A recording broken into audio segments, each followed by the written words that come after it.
cher Jean, merci d'être là. Pour ceux qui ne connaissent pas Jean Sévilla, il est l'auteur de beaucoup de livres que je vous recommande. Historiquement correct, c'est quoi, politiquement correct, tourisme intellectuel, incorrect, terrorisme intellectuel. Il y a La France catholique qui est sortie il y a quoi, 2 ans maintenant.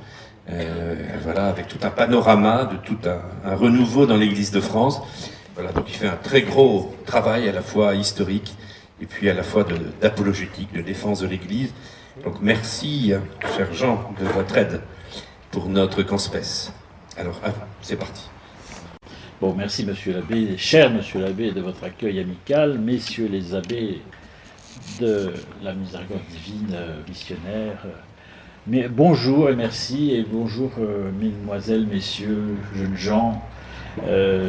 Merci de prendre du temps sur votre été pour vous former, parce que on a voulu dire 100 fois, mais c'est très important aujourd'hui dans le monde dans lequel on est, que les catholiques connaissent non seulement leur foi, mais l'histoire de l'Église pour, quand elle est attaquée, la défendre en vérité, c'est-à-dire les choses telles qu'elles sont, non pas en les enjolivant par principe. Il ne faut pas faire mentir l'histoire.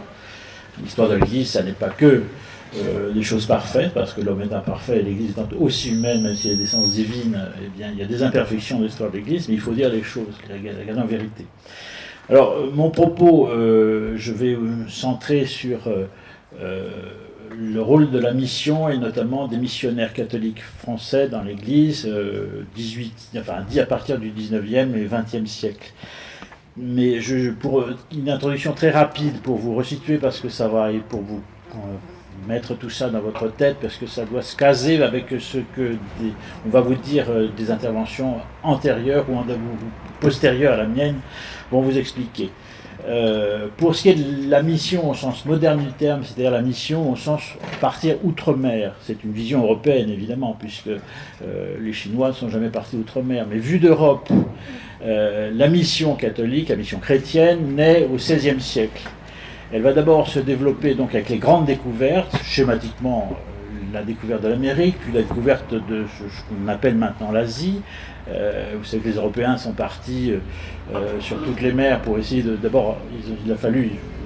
Enfin, ils avaient compris que la Terre était ronde, ils ont voulu à la fois découvrir et porter la parole de l'Évangile. C'est une mission à la fois, il y a une entreprise qui est à la fois humaine, commerciale, avec sa part d'humanité et parfois d'inhumanité, et puis une entreprise chrétienne qui est de porter l'Évangile à tous les hommes. Donc au départ, la vraie mission va être portée par 2 grandes nations maritimes au XVIe siècle, qui sont l'Espagne et le Portugal. Portugal, qui est un tout petit pays aujourd'hui, mais qui a beaucoup compté dans l'histoire de l'Europe, puisqu'il a été pourvoyeur, notamment, enfin sur le plan du sujet qui nous concerne aujourd'hui, de grandes missions ont été payées, puisque la mission c'est aussi un problème de finances, d'argent, envoyer des bateaux, tout ça, c'est de la logistique, ça coûte de l'argent, et en général, c'était porté par des États. Alors c'est justement un problème, c'est qu'au début la mission elle est portée par des États, schématiquement on va dire par le roi d'Espagne et par le roi de Portugal, qui payent des expéditions pour aller au-delà des mers. Au XVIIe siècle, et en quelque sorte la papauté a délégué ce pouvoir d'organiser la mission à ces deux royaumes. Au XVIIe siècle, la papauté s'aperçoit que ça pose un certain nombre de problèmes, puisque la mission universelle chrétienne ne se confond pas forcément avec les intérêts ni de l'Espagne ni du Portugal, et donc les papes décident de reprendre la main sur l'organisation de la mission. Et c'est à ce moment-là que les Français vont entrer en lice dans cette affaire. Alors, tout ça se passe après le Concile de Trente. Je sais qu'il y a une conférence qui vous expliquera tout ça. Mais au XVIIe siècle, il commence à y avoir des missionnaires français qui ont un rapport direct avec la papauté. Il y a quelqu'un qui va beaucoup compter. Les premiers missionnaires français vont partir évangéliser l'Amérique du Nord, les Indiens d'Amérique. Je sais que ça, on va vous en parler. L'Amérique, c'est-à-dire la Louisiane, et puis le Canada. Et puis, il y a par ailleurs quelque chose qui va être très important dans l'histoire de l'Église de France et dans l'histoire de l'Église universelle, une société de prêtres qui se fonde en France en 1658 pour être précis. Ce sont les missions étrangères, qu'on appelle aujourd'hui les missions étrangères de Paris, les MEP, qui vont installer leur séminaire à Paris, rue du Bac, en 1663, et ce séminaire et les missions étrangères sont toujours rue du Bac depuis 1663, au même endroit, dans les mêmes, pratiquement, à peu de choses près, dans les mêmes bâtiments. Alors, les missions étrangères de Paris sont quelque chose de très très important dans l'histoire de l'Église, dans l'histoire de l'Église de France, mais même dans l'histoire de l'Église universelle, parce que cette société de prêtres diocésains va se spécialiser. Ce sont des prêtres qui ont la vocation, non pas de servir comme curé de campagne, comme la majorité des prêtres de l'époque, mais de partir évangéliser ceux qu'on appelait les sauvages. Alors les sauvages ne mettaient pas de terme moral, d'a priori moral sur le sujet, c'est du langage d'époque. On considérait que les non-européens étaient des sauvages. Et donc, les missions étrangères vont être très très importantes. Et il y a quelqu'un aussi, donc ça va être très important, et les missions étrangères vont partir évangéliser d'une part un peu le Canada, comme je disais, la Nouvelle-France, mais surtout vers l'Asie. On a des missionnaires français qui partent vers l'Asie, vers le Tonkin, la Cochinchine, c'est-à-dire l'actuel Vietnam, la Chine, au XVIIe siècle. Et c'est un courant qui ne va pas cesser. Et il y a un nom qu'il faut retenir parce qu'il est important dans l'histoire de l'Église et de l'histoire universelle. C'est un jésuite qui était originaire d'Avignon. Alors il n'était pas sujet du roi de France, puisqu'à l'époque Avignon était une terre papale. Hein. Je vous rappelle que ce qui correspond, l'actuel département du Vaucluse était une terre qui faisait partie des États pontificaux, et donc jusqu'en 1790, Avignon est une terre où les habitants d'Avignon sont des sujets du pape.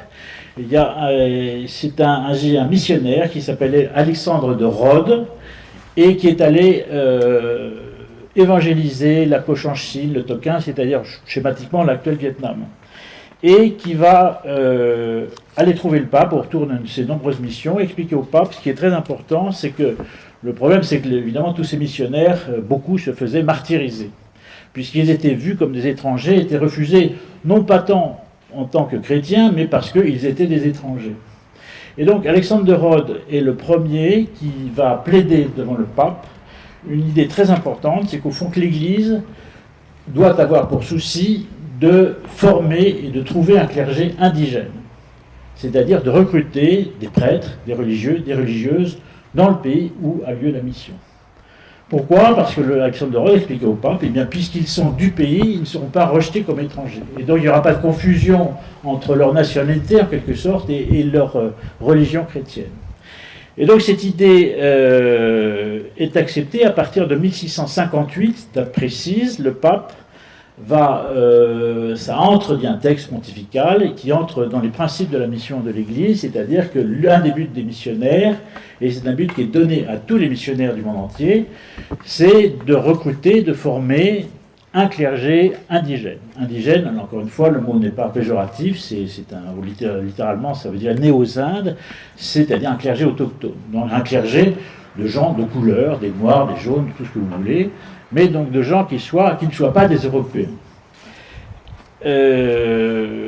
Voilà. Alors, fin 18e, on a malgré tout, il y a eu un grand élan, d'abord porté par les Espagnols et les Portugais, puis un autre élan qui arrive, qui est largement porté par la France.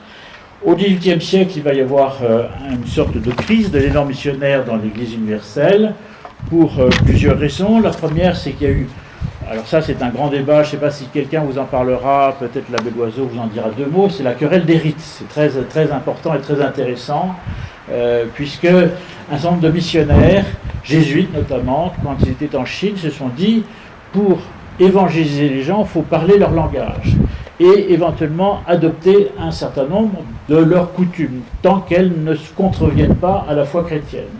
Et c'est ainsi que les jésuites en Chine, au XVIIe siècle, XVIIIe, il y en a qui adoptent des pratiques, qui introduisent dans la liturgie en quelque sorte des pratiques qui sont des pratiques chinoises, qui mélangent à la doctrine chrétienne et à la liturgie des traditions chinoises, comme le culte des ancêtres ou comme des cérémonies en l'honneur de Confucius. Alors ça a provoqué un grand débat dans l'histoire de l'Église, qui est un débat qui a duré un siècle, je ne vais pas vous le résumer, c'est très long, mais c'est très important, parce que c'est un problème qui va être récurrent dans l'histoire de l'Église. Dans quelle mesure, quand on s'adresse à des gens d'une autre culture, est-ce qu'il faut parler leur langue? Oui, mais jusqu'à quel point faut-il adopter ou non leurs coutumes? Est-ce que leurs coutumes peuvent se fondre dans le christianisme? Qui pose une autre question, est-ce que le christianisme est lié en soi essentiellement, de manière essentielle, à la culture occidentale, ou est-ce qu'il peut être lié à une autre culture? Ça pose la question de la hiérarchisation entre la foi, qui est par définition universelle, et puis les enracinements nationaux, civilisationnels, qui sont considérés comme légitimes par l'Église, mais jusqu'à quel point on peut les accorder les uns avec les autres, c'est une question éminemment complexe qui a occupé l'Église pendant un siècle. Donc je ne vais pas vous résumer ça, je n'aurai pas le temps, mais sachez que c'est ce qu'on appelle la querelle des rites, qui a finalement été tranchée par la papauté, à savoir que la papauté a dit non, nous condamnons les pratiques, certains rites chinois, enfin ce que pratiquaient les jésuites, qui avaient admis les jésuites, et il y a un moment donc où les papes condamnent cette introduction de rites étrangers dans la liturgie. Ça va en quelque sorte freiner la mission, puisqu'il y a une sorte de doute au fond qui s'est emparé des missionnaires en général sur la méthode qu'ils doivent employer quand ils arrivent dans un pays étranger. Ça, c'est premièrement. Puis deuxièmement, et qui va arriver pour la France, qui est très important, c'est toute la tourmente révolutionnaire, évidemment, vous savez, 1790-1800, très schématiquement, il y a une décennie au cours de laquelle le christianisme est martyrisé en France, interdit, et donc les missions étrangères, par exemple, leur séminaire est fermé, et donc toutes les œuvres missionnaires, et la Révolution interdit toutes les congrégations catholiques, et donc les congrégations missionnaires sont elles aussi interdites. Donc ça va freiner l'œuvre religieuse des missions, qui va pourtant reprendre après, et là j'arrive donc dans le cœur de mon sujet. Cette persécution révolutionnaire aura à la fois, je dirais, freiné la mission, et en même temps, paradoxalement, va contribuer au renouveau missionnaire qui va être celui du XIXe siècle. Premièrement, d'abord, c'est qu'un certain nombre de prêtres, il y a beaucoup de prêtres, vous savez, français qui se sont fait malheureusement couper la tête ou envoyer au fin fond de la Loire parce qu'on les a noyés. C'était des charmantes pratiques révolutionnaires. Il y en a un certain nombre quand même qui ont émigré, dont certains qui ont émigré, pas mal de prêtres français sous la Révolution, puis sont arrivés à émigrer en Amérique. Et donc il y a tout un renouveau, paradoxalement, une présence nombreuse de missionnaires français en Amérique, tout début 19e siècle, dans le post-révolution, parce qu'il y a des prêtres qui sont allés se fixer là-bas, et qui en fond y resteront, parce qu'ils s'y trouvent bien. Et puis il va arriver, après la Révolution, il y a Bonaparte, Napoléon, et Bonaparte, qui est un pragmatique. Vous savez que Bonaparte ne croyait ni en Dieu ni au diable, mais il s'est dit, puisqu'il voulait prendre le pouvoir en France et l'exercer, il s'est dit au fond qu'il faut que je fasse la paix avec les catholiques parce qu'il avait bien compris qu'un des éléments moteurs de tous les mouvements contre-révolutionnaires et du fait que l'ensemble de la population n'adhérait pas à la Révolution, c'était la persécution de la Révolution à l'égard de l'Église. Donc Bonaparte va faire en 1801 ce qu'on appelle le Concordat, c'est un accord avec l'Église universelle, et donc la persécution de l'Église va cesser sous Bonaparte.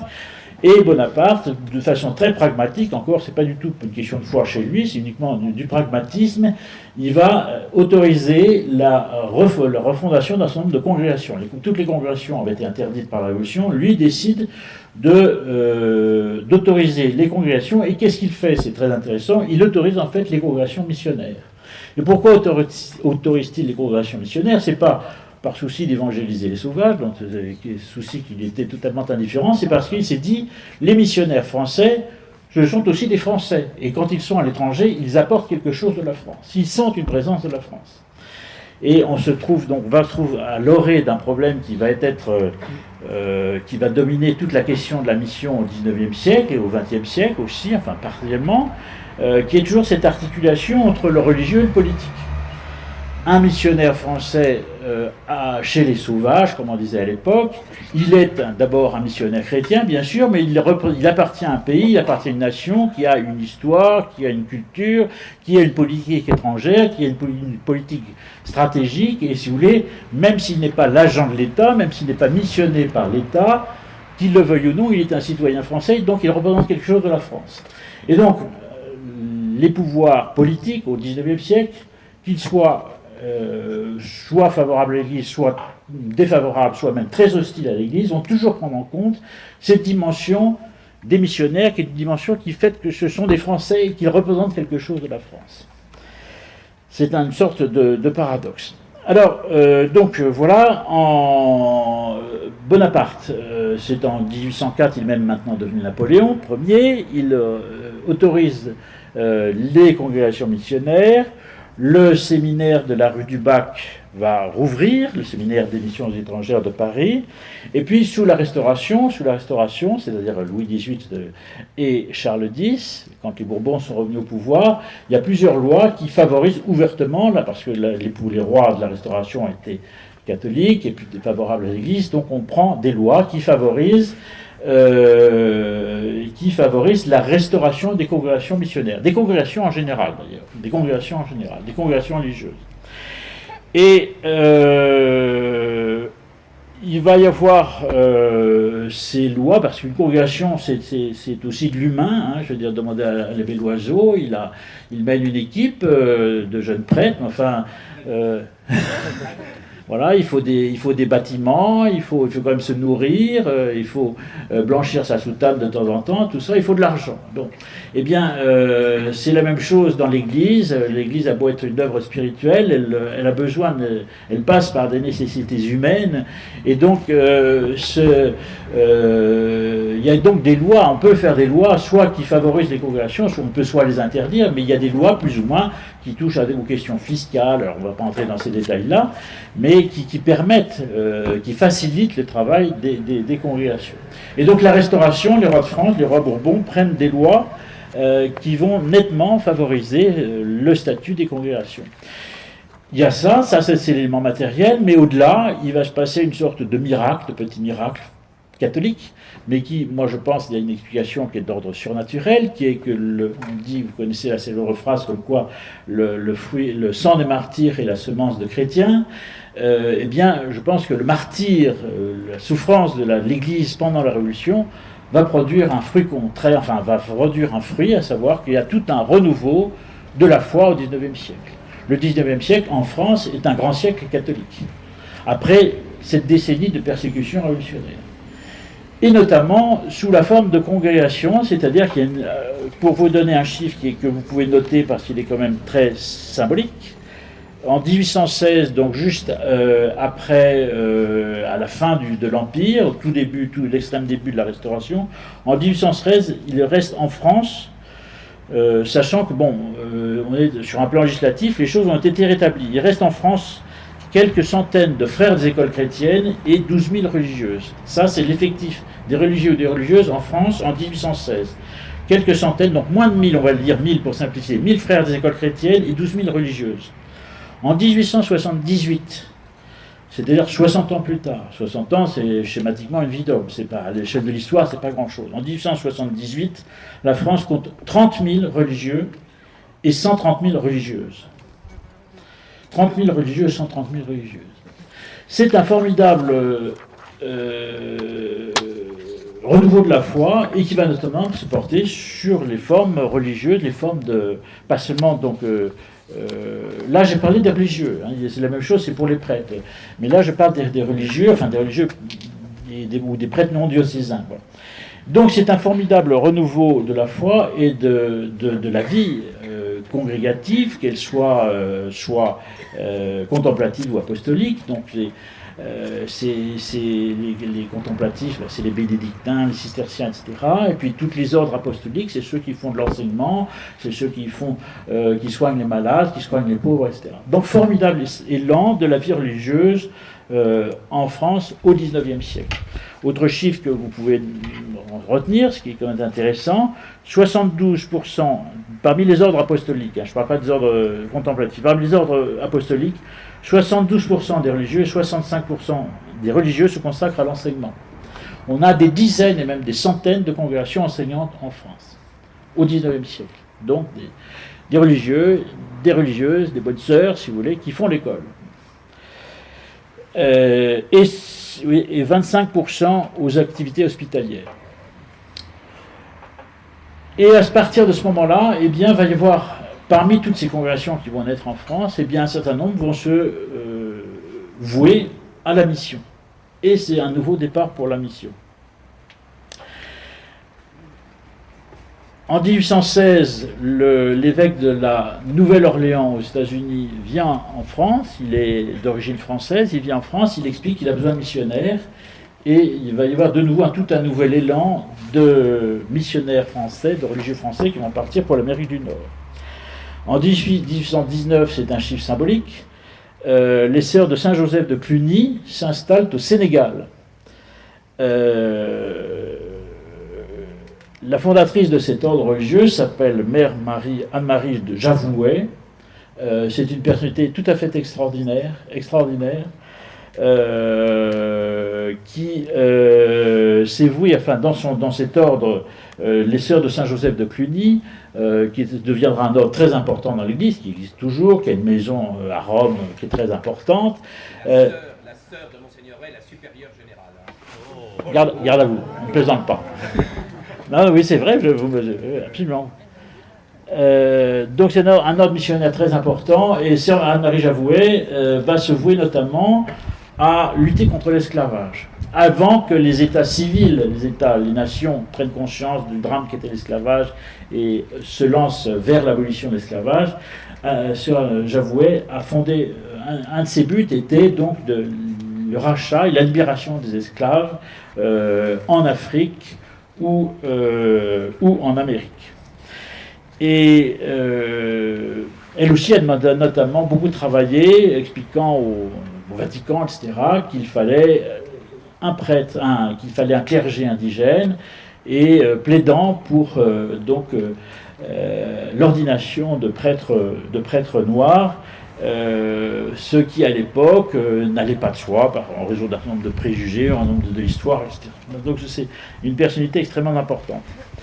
Et puis en 1822, une date à Lyon, ça c'est très important puisque Lyon est une grande ville, source qui est dans la source missionnaire en France, la fondation à Lyon de l'œuvre de la propagation de la foi, qui est une œuvre de laïcs. Ça c'est important. C'est-à-dire que c'est une œuvre de laïcs qui s'engage à aider financièrement les missions. C'est important parce que ça veut dire que l'Église, assez tôt, d'abord ce sont les débuts du laïcat dans l'Église. Longtemps, l'Église était que, on va dire, les curés, pour faire court. Le rôle des laïcs était minoré, et à partir du 19e siècle, ça va être un chemin assez long, mais on prend en compte cette dimension-là. Et il y a même donc, à la mission, ne pas travailler seulement des religieux proprement dit, mais des laïcs qui aident financièrement ou par leurs moyens les œuvres missionnaires. En 1840, le pape Grégoire XVI va relancer la mission, donne à l'Église universelle je dirais, comme objectif la mission au-delà des mers. Il a condamné très fermement, il y a un acte du pape Grégoire XVI en 1839 qui est une condamnation de l'esclavage, c'est très important. L'Église, je n'ai pas le temps de développer tout cela, mais l'Église, à travers l'histoire, a été une des grandes puissances morales et pratiques à lutter contre l'esclavage, depuis l'Antiquité jusqu'au XVIe siècle, quand Lascaux, Serran vous en parlera peut-être tout ça, quand les religieux espagnols, les dominicains espagnols luttent contre l'esclavage en Amérique du Sud, contre les puissances civiles, et l'Église est toujours engagée sur ce plan-là. C'est quelque chose dont nous pouvons être fiers comme catholiques et qu'il faut défendre. L'Église a toujours été contre les puissances civiles, a toujours condamné l'esclavage. Et puis en France vont se fonder dans cette époque-là des congrégations qui sont spécifiquement missionnaires. 1848, les Pères du Saint-Esprit, retenez ces trois noms, ce sont des noms importants. Les Pères du Saint-Esprit. 1856, les Missions africaines de Lyon. et 1868, les missionnaires d'Afrique, c'est-à-dire ceux qu'on appelle les Pères Blancs. C'est pas le l'oiseau. Hein, Ça nous a inspiré. Ah, je sais, c'est pour ça que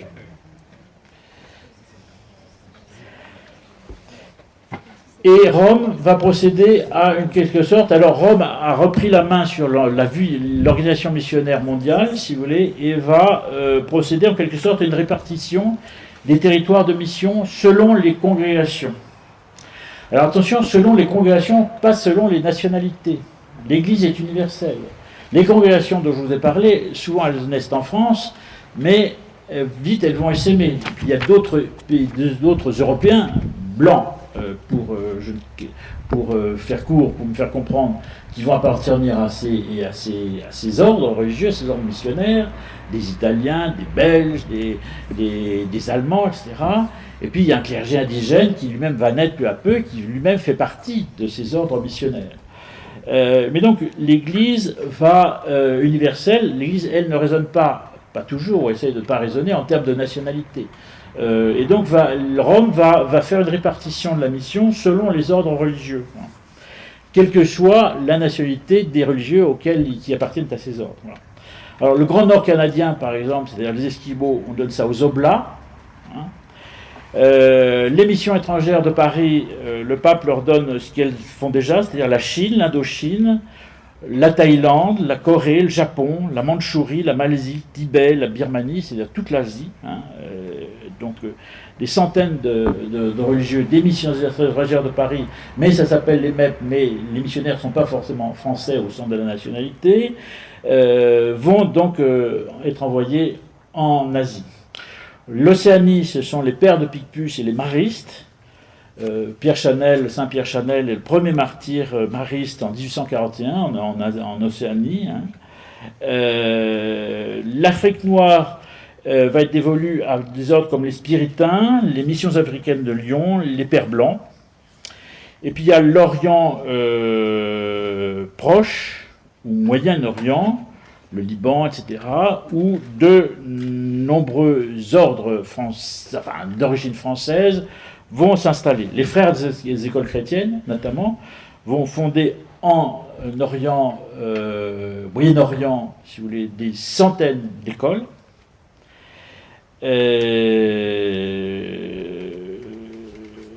Les lazaristes, les jésuites, plusieurs ordres assurent une présence qui va être très très importante. Ils fondent des écoles, ils fondent des hôpitaux, ils fondent des maisons de charité, des maisons pour les pauvres.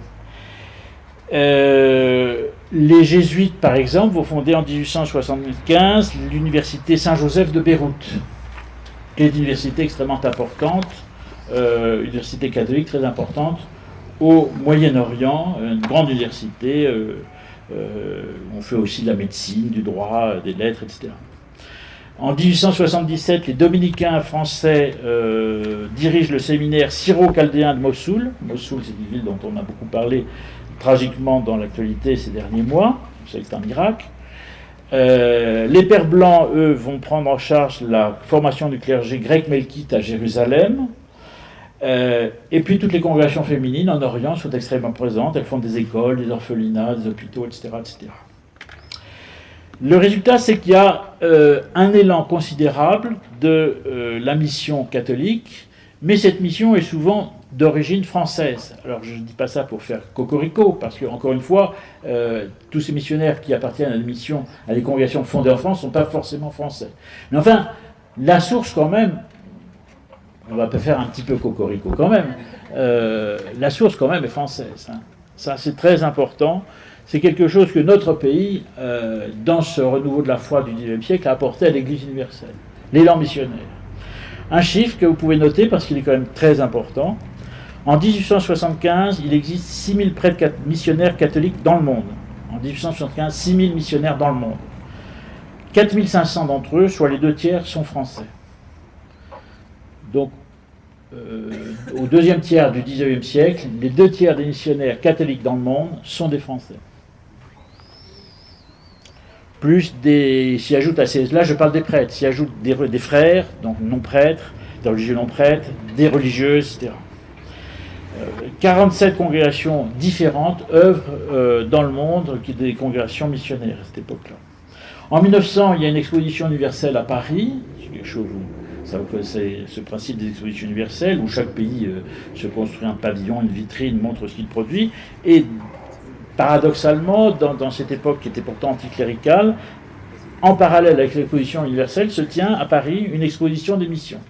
C'est-à-dire que toutes les congrégations missionnaires viennent, ont un stand et viennent exposer leur travail. Et donc, la mission est en quelque sorte intégrée, les missions catholiques sont intégrées à ce qui se produit à partir de la France.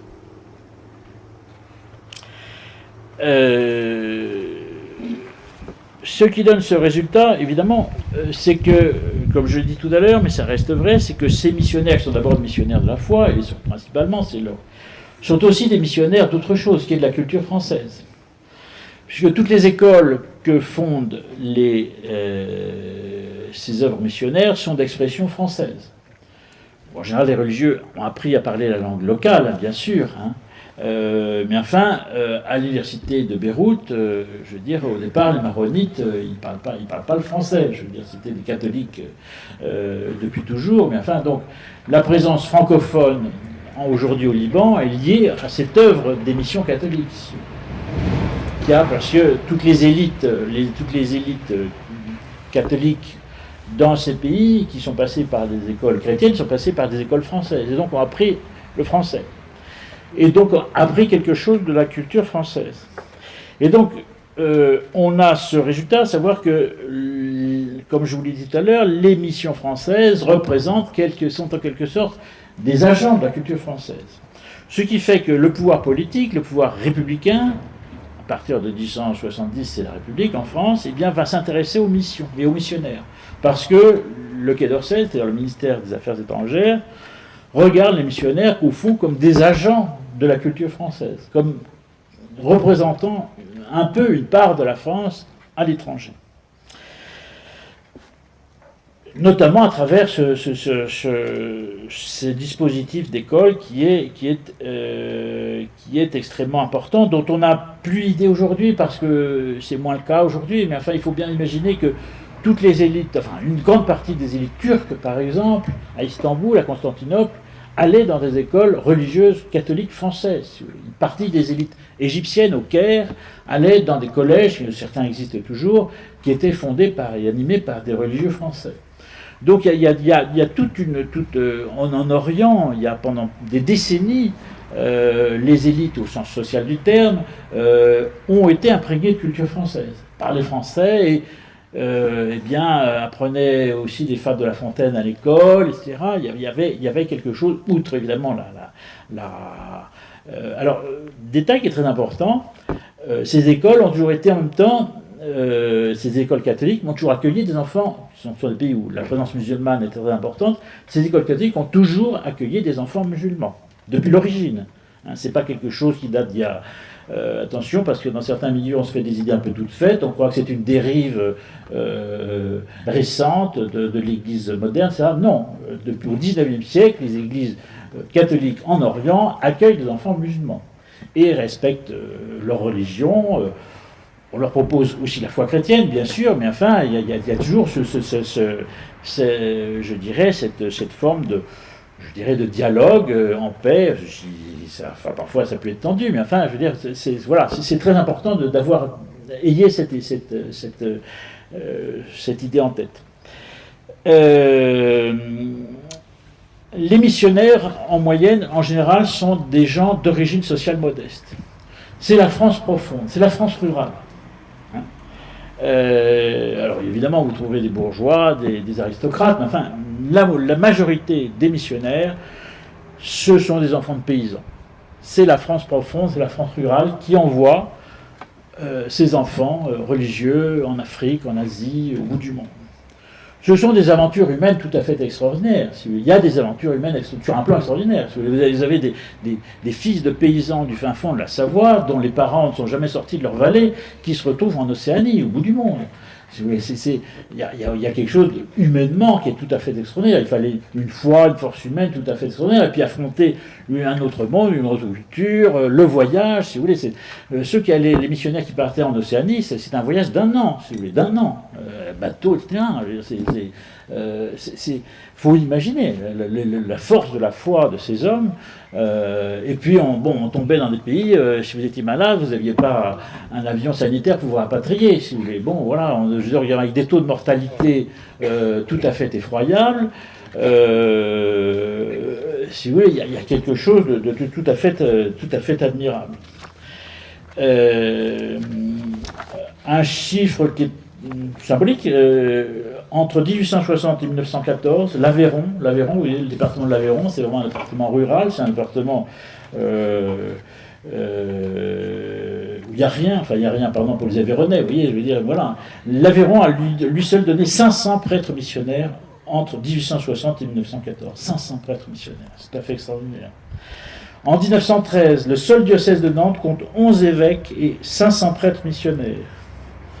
Entre 1880 et 1910, les 5 diocèses bretons envoient aux missions 1300 prêtres, 400 frères et 1500 religieuses. C'est vraiment la France profonde, c'est la France catholique profonde, c'est la France rurale, la France chrétienne de toujours, la France gauloise, je pourrais dire, qui envoie ses enfants à la mission.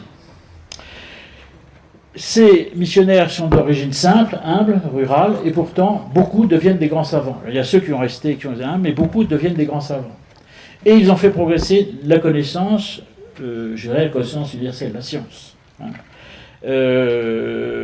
Parce qu'ils deviennent spécialistes, beaucoup, outre leur ministère proprement dit, eh bien, se trouvaient une passion sur place. Certains s'adressaient à la faune, d'autres à la botanique, etc.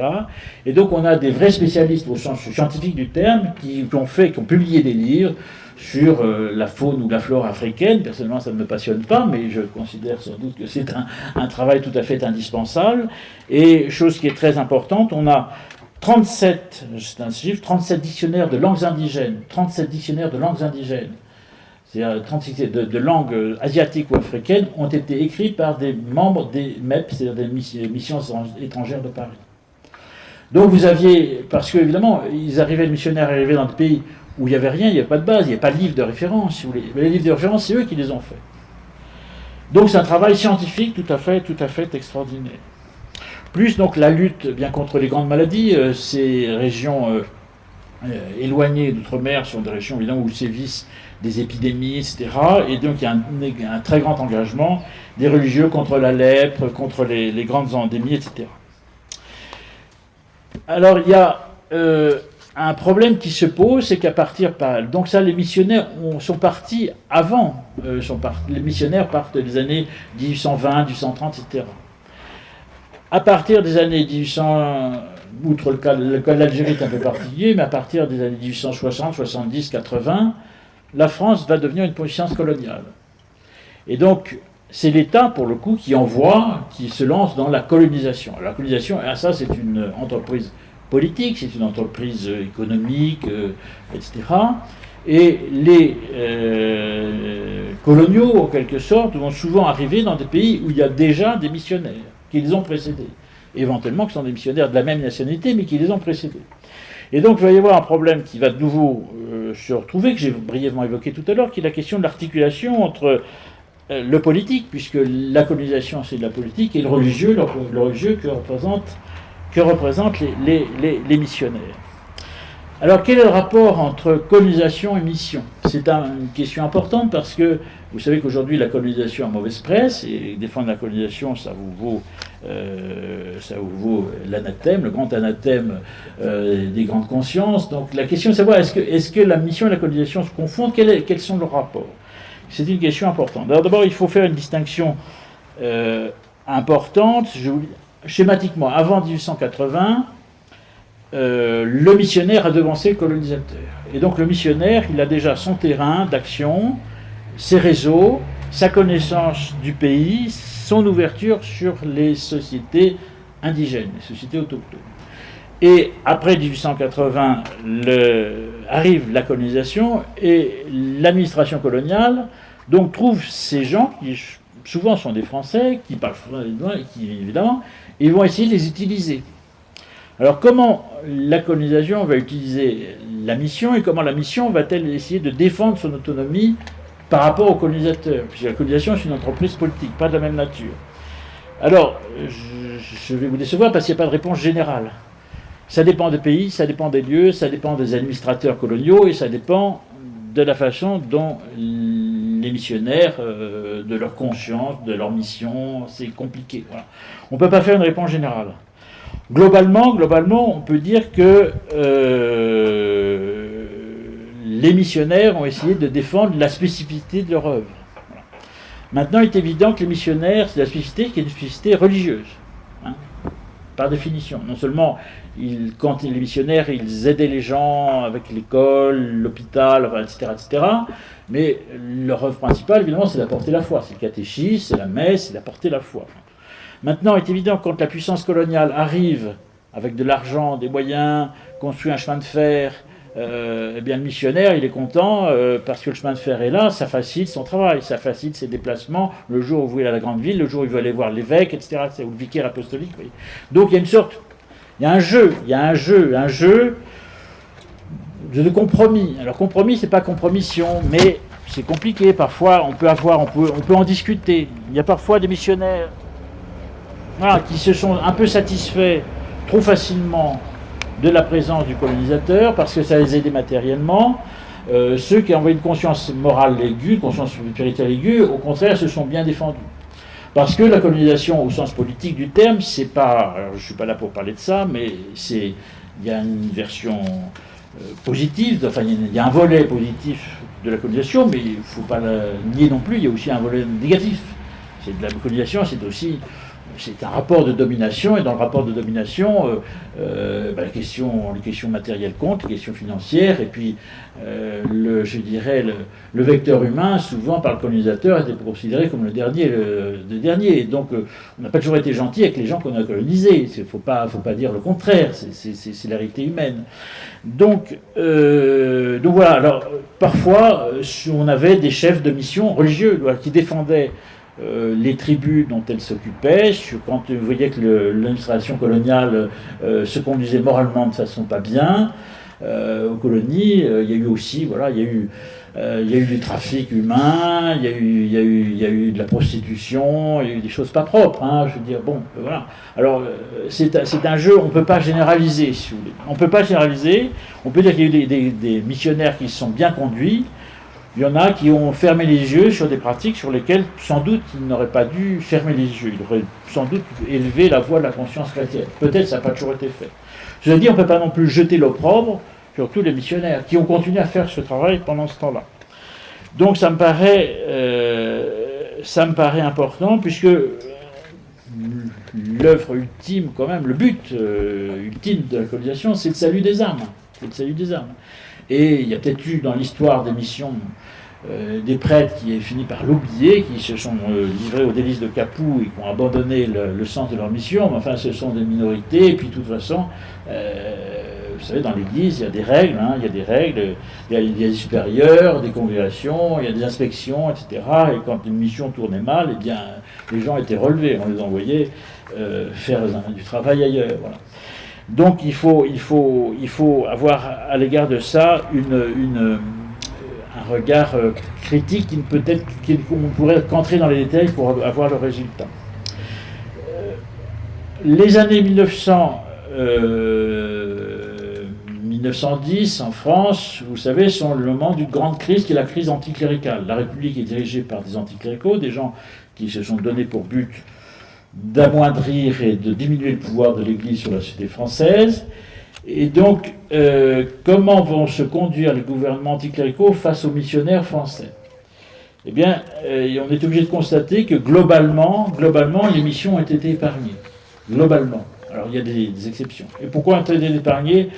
Parce que, pour cette raison politique que j'évoquais tout à l'heure, parce qu'elles représentaient quelque chose de la France.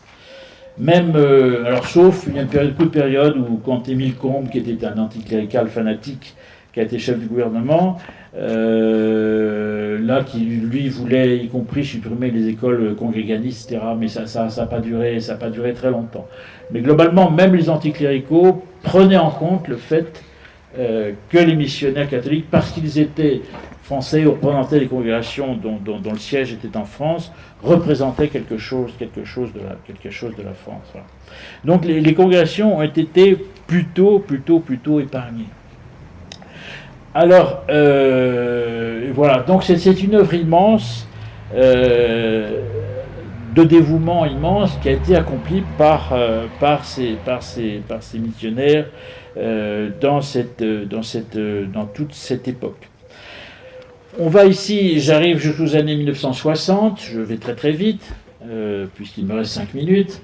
Les années 1960 vont être une nouvelle forme de crise de la mission. Mais la crise, pour le coup, elle va venir de l'intérieur de l'Église. Années 60, c'est l'époque de la crise de l'Église. L'Église doute d'elle-même, il y a différents courants qui se battent au sein de l'Église. Et puis, dans la société civile, c'est le moment où commence la décolonisation. Et il y a beaucoup de congrégations missionnaires, paradoxalement, qui se disent, au fond, nous avons été complices de la colonisation, quand nous étions, et donc il faut que nous arrêtions, il faut que nous changions, il faut que nous repentions de la façon dont nous avons répandu l'Évangile. C'était en fait, en voulant répandre l'Évangile, en réalité, on imposait, on était complice de la colonisation, d'un statut de domination des populations, et on en était coupable. Et donc il y a une grande crise qui traverse les œuvres missionnaires dans les années 1960, qui en viennent à remettre en cause même le principe de la mission. Alors, mauvaise conscience dans la société, mauvaise conscience dans l'Église, les deux produisent une crise, et paradoxalement, donc, nombreuses des grandes sociétés missionnaires ont été au cœur de la crise de l'Église, voilà, avec un doute sur elles-mêmes, le doute qu'elles ont fait. Alors, tout ça, je n'ai pas le temps de développer, et beaucoup seront très engagés dans l'anticolonialisme. Dans les années 60, où on a tout un tas de religieux, très anti-Algérie française, très, etc., donc avec un grand...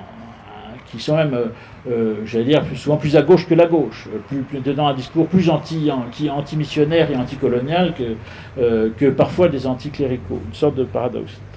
Alors, je crois que c'est pour ça qu'il faut... Alors aujourd'hui, on est sorti un peu de cette époque-là, enfin les choses vont mieux, tout n'est pas guéri, mais enfin on n'est pas mieux, mais je crois qu'il faut avoir un regard donc dépassionné, objectif sur l'œuvre des missions. Je crois que les missions françaises, la mission, les œuvres missionnaires ont accompli une œuvre tout à fait extraordinaire, et l'œuvre extraordinaire d'abord qu'elles ont permis, et ça il faut le souligner, c'est que eh bien, elles ont quand même, leur but, je l'ai dit, c'était de répandre la foi. Or, elles l'ont fait, parce que cette fondation des églises, il y a aujourd'hui des églises indigènes, évidemment, par définition, en Afrique, en Asie, etc., mais ces églises ne sont pas nées d'elles-mêmes. Ces églises sont nées de l'œuvre missionnaire européenne, et notamment de l'œuvre missionnaire française.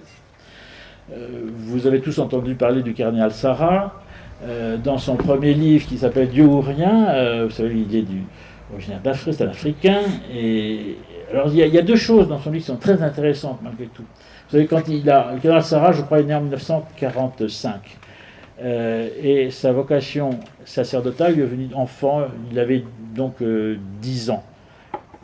Donc ça le met schématiquement en 1955. Et en 1955, il dit à ses parents, qui sont des gens très humbles, une famille très très pauvre, qui vivent dans une maison très simple, etc. Il dit à ses parents, je veux être prêtre. Et ses parents rient en disant, mais gentiment, en disant, mais tu ne peux pas être prêtre, tu es noir. Ça veut dire que, c'est pour dire la longueur du chemin malgré tout. Hein. Ça veut dire qu'en 1955, au fond de l'Afrique, il y a une famille qui ne concevait pas qu'un prêtre puisse être noir. Une famille noire, qu'un prêtre puisse être noir. Voilà. Donc, c'est-à-dire le chemin pour fonder des églises indigènes, des églises locales, a été long. C'est un chemin qui a mis un bon siècle, on va dire, à la louche. Hein. Donc, c'est un chemin long, évidemment. Mais enfin, ce chemin, il a été fait quand même. Et d'ailleurs, le cardinal Sarah, dans son livre, rend hommage aux Pères blancs, aux missionnaires, il rend hommage à toutes ces ces congrégations missionnaires, parce qu'il dit que ce sont elles qui ont apporté la foi dans nos pays, ce sont elles qui ont apporté l'Église dans nos pays, et si je suis chrétien aujourd'hui, dit Kamel Sarah, je le dois à l'œuvre de ces missions catholiques qui étaient françaises. Donc c'est un travail tout à fait immense qu'on fait l'émission, et je crois qu'il faut à la fois, on peut être fier du travail des missionnaires. Il y a des centaines de missionnaires qui ont été martyrs. Hein.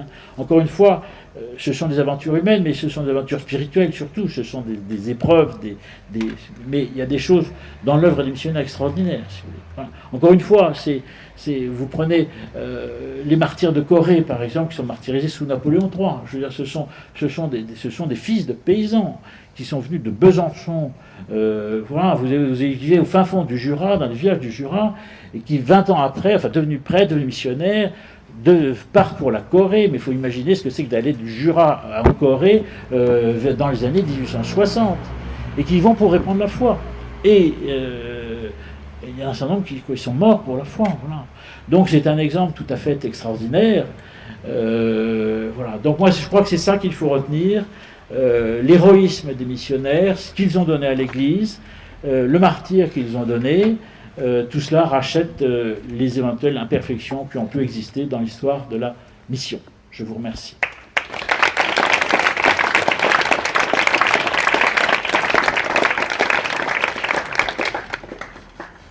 Un grand merci, cher monsieur, pour votre exposé. Est-ce que ça a suscité quelques questions? La première question est toujours difficile à poser, on peut passer directement à la deuxième.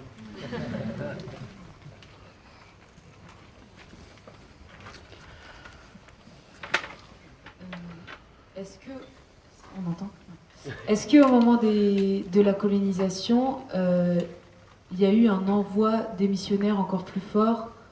Enfin, vous disiez que les missionnaires sont arrivés avant, mais est-ce qu'au moment de la colonisation, il y a aussi eu une volonté de l'État de mettre encore plus de missionnaires Non, pas du tout. Il n'y a eu aucune volonté de l'État. Au contraire, l'État freinait plutôt les missions. Enfin, d'abord, on le voit, on va prendre le cas de l'Algérie, qui est un cas spécifique, puisque l'Algérie est une colonie de peuplement française à l'origine. Enfin, la France met le pied en Algérie en 1830, au départ un peu par hasard, conquiert Alger, ne sait pas quoi faire d'Alger, et se décide à coloniser l'ensemble de l'Algérie. Il y a une guerre de conquête. Là. On est dans les années 1840. L'armée française est issue des guerres napoléoniennes et des guerres révolutionnaires. C'est une armée de généraux anticléricaux, de gens qui bouffent du curé et qui n'aiment pas les curés. Et donc, l'armée française elle-même, qui fait la conquête de l'Algérie, fait tout pour empêcher les missionnaires qui arrivent éventuellement, est hostile à la présence des missionnaires. Et c'est une chose qu'on ne sait pas bien, c'est que l'armée française elle-même était plutôt réflexive en disant « laissons les Algériens avec leur religion, vous les missionnaires qui voulez les convertir, fichez-nous la paix. » Voilà. Et donc il y a eu plutôt un obstacle, comme ensuite l'État est devenu anticlérical, ça a été plutôt une politique d'État je dirais, de faire obstacle à l'évangélisation des Algériens musulmans. Voilà. Et donc il y a une célèbre lettre du père de Foucault qui le déplore, c'est un texte de 1915, mais sur son banc, qui dit si nous les convertissons pas, ils finiront par nous mettre à la porte. C'est d'ailleurs ce qui s'est passé. Donc voilà, bon, pour répondre à votre question, non, il n'y a pas eu d'aide de l'État français. Là où les missionnaires étaient déjà installés, alors il faut aussi nuancer selon les pays. Dans le cas de l'Algérie, c'est très, très ferme. Dans certains pays d'Afrique, selon l'administrateur, si vous voulez, sur l'ensemble, les administrateurs coloniaux n'étaient pas tous, ou les généraux qui étaient aux colonies, n'étaient pas tous des francs-maçons. Il y en a eu pas mal, parce qu'il y a beaucoup de francs-maçons aux colonies en général. Enfin, il y avait aussi des catholiques dans le lot. Donc quand il y avait un général catholique qui avait un bout un bout du Sénégal sous son administration, bien, il était plutôt favorable à l'œuvre des missionnaires. Vous voyez. Donc c'est là où je dis on ne peut pas généraliser. En fait. Une autre question? En fait, ça va dans le même sens que vous venez de dire, c'est-à-dire on ne peut pas généraliser, mais est-ce qu'il y a eu un désir de colonisation de la part des missionnaires, ou est-ce qu'au contraire, ils avaient l'impression qu'on leur mettait des bâtons dans les roues Et à l'inverse, est-ce que les colonies ont essayé de collaborer avec les missions? Alors, le cas de. Pour répondre à la question, je vais prendre l'exemple du cardinal Lavigerie, qui est le fondateur des Pères Blancs, qui était nommé archevêque d'Alger au départ, donc ça c'est l'Afrique du Nord, c'est le Maghreb, mais les Pères Blancs rayonnaient sur l'ensemble de l'Afrique noire aussi. Voilà. Et donc le cardinal Lavigerie, qui était un grande personnalité de l'Église au XIXe siècle, qui a lancé toute une campagne pour l'abolition de l'esclavage et favorable aux œuvres coloniales en disant il faut les œuvres coloniales donc d'État doivent aussi travailler à extirper l'esclavagisme qui était une tradition très ancrée en Afrique noire. Mais le cardinal Lavigerie a passé son temps avec, je dirais, à se battre en quelque sorte, moralement, avec l'État.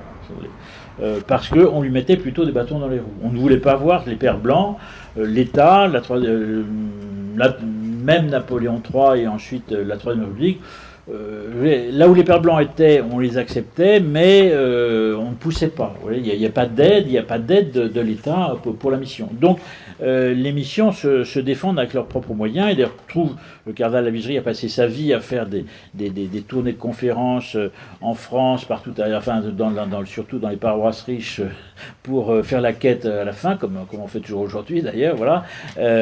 Donc il trouvait ses propres financements pour ses missions. Voilà. Donc on ne peut pas dire qu'il y a confusion entre la mission et la colonisation, hein, et surtout pas en France. Alors c'est ensuite localement, selon le rapport entre le missionnaire et le colonisateur, là, il y avait une collaboration, parfois sur des bases saines, parfois il a pu arriver d'accidents, que ce soit sur une base qui ne soit pas très saine. Voilà.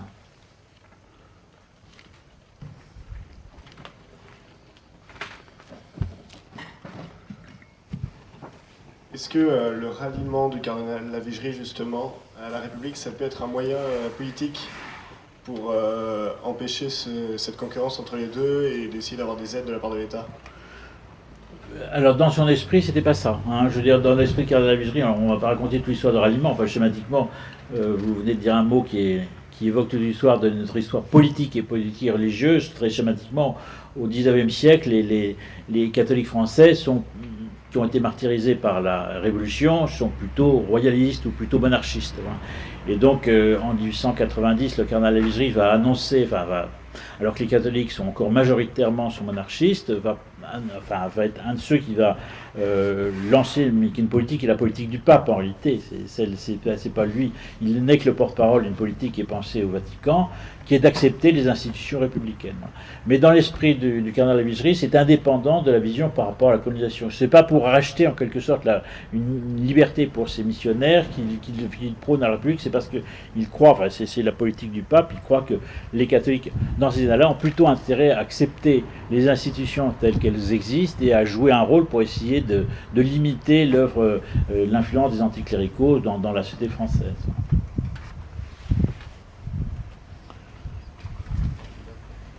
Est-ce que vous pouvez nous dire un mot du chevalier Drac? Je ne sais pas si ça vous dit quelque chose.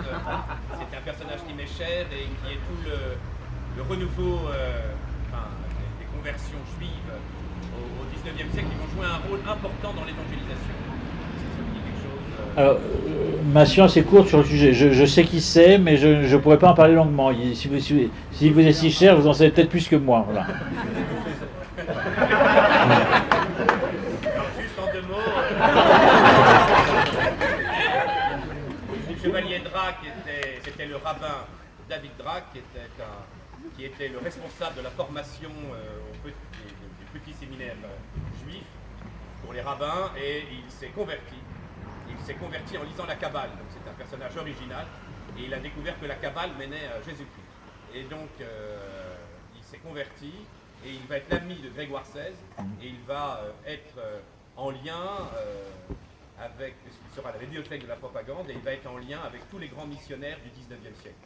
Il va jouer un rôle très important pour pousser un certain nombre de fondateurs de congrégations et pousser à la mission, et il va être en lien avec les 2 frères Ratisbonne, et aussi avec Lieberman, qui sera à l'origine de la conversion, qui sera le refondateur des Spiritains. Donc, quand on dit l'église antisémite, il faut savoir que donc Drac était l'ami de Grégoire XVI et qu'il a été fait chevalier par Grégoire XVI, et ça va avoir un impact très important sur l'émission.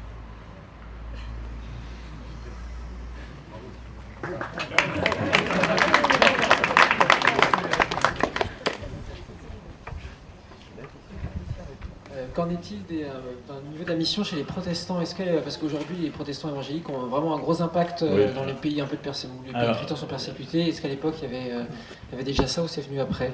Alors c'est une très bonne question parce que j'ai été un peu injuste, mais c'est parce que comme je suis tenu par le temps, voilà, je me suis placé, comme on est ici entre catholiques, je me suis placé sous un angle catholique.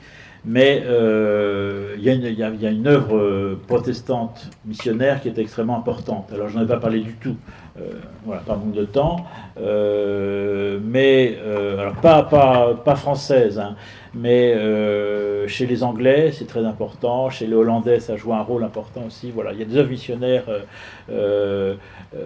Alors c'est d'ailleurs assez intéressant, malgré tout on voit que l'œuvre c'est toujours cette question du rapport entre colonisation et mission qui est toujours un peu ambigu, je dirais. Enfin, je veux dire, les choses sont jamais totalement claires, mais on s'aperçoit que les œuvres protestantes, les grandes œuvres protestantes, sont répandues là où, schématiquement, dans l'Afrique qui sera l'Afrique colonisée par l'Angleterre. Ou la même chose dans l'océan Indien ou voilà.